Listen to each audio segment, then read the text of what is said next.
The following episode is brought to you in part by NextGen Home Intelligence, helping you connect to your home from an all-in-one app.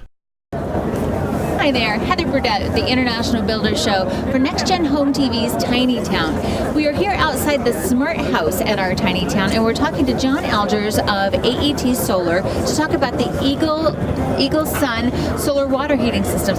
So this is a bit of a demo situation. This isn't exactly what we'd have at my house if I had solar water heating, but tell me how this demo system works and tell me how that relates to the real system. Absolutely, Heather, thanks. This is our Eagle Sun drainback system, and it operates off of a differential controller that will sense the temperature at the top of the collector as well as the temperature in your storage tank, and it turns a pump on to pump water through the panel to generate heat, and it puts that heat into the storage tank. Now, for example, right now, just with this little floodlight on, I'm showing that the inside of my collector is 118 degrees, whereas like our air temperature right now is 52 degrees.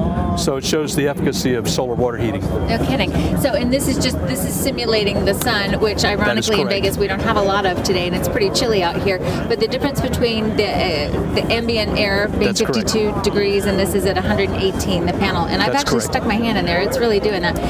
Tell me about the paint on these panels inside. What makes them special for collecting the solar energy? Yeah, so the thermal panel, which is what we manufacture at AET Solar, has a selective coating on the inside of the absorber made of tin oxide. It's the same material they use on the SR-71 Blackbird. So it has a very high solar absorptivity, but a very low emissivity. So it absorbs a lot, but it radiates very little. Combine that with the insulation that we put in the high transmissivity glass, allows it to retain and hold and collect as much solar energy as possible and convert that into useful hot water for us. Gotcha. So, and then this reservoir is a temporary holding tank. We would have a secondary tank next to it as well? Absolutely. This holds our water so that when the pump is off at nights when you may have freezing temperatures, then the panel is dry, so there's nothing to freeze if it's got air in it. Or say you go on vacation, you're not using the heat to pull out of that system, you don't want the panel to overheat. So by having all the liquid stored in this reservoir, we have overheat and freeze protection, but we have a separate storage tank that holds between 80 to 120 gallons, depending on the size of your family. That's where the solar water heating is stored. So the hot water is stored in a larger tank so that, again, like you said, the size of my family, That's 2 people versus 6 people are going to use a little more hot water. That's right. So, and then tell me about this panel, because then I see that we've got the different solar panels over here as well. So some of our customers want to have an off-grid system as an example. And so by using a panel like this, maybe you've got ground mount and you can't drain uphill. Of course, gravity always goes downhill. Right. So we'll have antifreeze going through this, and we'll use a small PV module that generates enough electricity to run a small DC pump so we can have off-grid solar water heating. A lot of people have zero energy homes. This would be a good solution for them. Wow, that's amazing. So now, and both of these panels are demo sizes, as we discussed. Correct. So what would the actual size of these panels be in a home?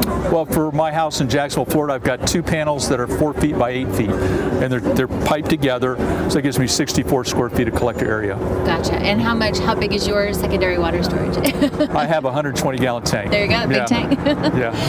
And I wanted to ask as well, the cost savings. I know that, what was it that you said to me? The water heater comes just below HVAC in terms of energy usage in a home? That's correct. Most people are unaware that the heating water in your house is about 30% of your energy use on average, depending on how many people are in your house, of course.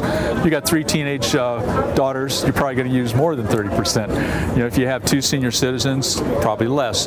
But 30% rough energy costs, if you're in an area like the Northeast where they're paying 17, 18 cents a kilowatt hour and you're heating with electricity, you're probably going to save $50 to $75 a month on average. Gotcha. That makes a lot of sense to me.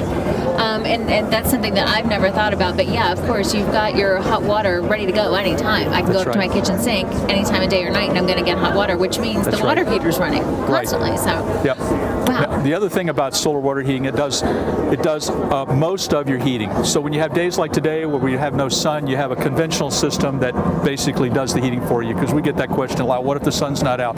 You have a backup system. So I see. So I could use this in conjunction with a conventional backup system. Right. Could I use it in conjunction with, say, a tankless water heater as well? Yes, you could do tankless, or you could do a tank with an auxiliary. That's what we're doing in California for the low-income housing project. It's a 2-tank system, so that you always have plenty of hot water for your needs. Great, fantastic, John. Thank you so much. I think I'm sold. Well, thanks a lot. Remember, we put you in hot water. We love that. In this case, we love that. Thanks again, John. We really appreciate it. Appreciate it, Heather. Once again, for NextGenHomeTV.com, I'm Heather Burdett at the International Builders Show.